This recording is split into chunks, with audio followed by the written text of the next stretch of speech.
வான்னு பேச மாட்டப்போ? ஏன்? உன்னால ஆண்டிக்கு எவ்வளவு கஷ்டம்.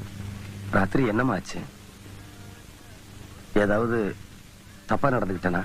பின்ன இல்லையா? வாய்க்கு வந்ததெல்லாம் உளர்ன. வா வான்னு வாந்தி எடுத்த. எனக்கே அசிங்கமா இருந்துச்சு. ஆண்டி தான் எல்லாத்தையும் கழுவி விட்டாங்க. தப்புதாமா. இனிமே நான் அப்படி நடந்துக்க மாட்டேன்னு ஆன்டி கிட்ட போய் சாரி சொல்லு. நான் ஏன் சொல்லணும்? நீ தானே தப்பு பண்ண, நீயே போய் சொல்லு.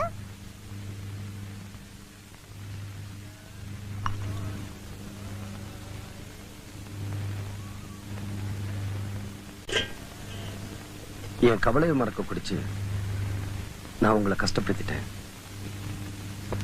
உங்க கவலைக்கு நான் தான் காரணம். எனக்கு ஒரு சின்ன சந்தேகம். உங்களை மாதிரி ஆம்பளைங்களுக்கு கவலை வந்தா குடிச்சு தீர்த்துக்கிறோம்னு சொல்றீங்க. என்ன மாதிரி பொம்பளைங்களுக்கு கவலை வந்தா நாங்க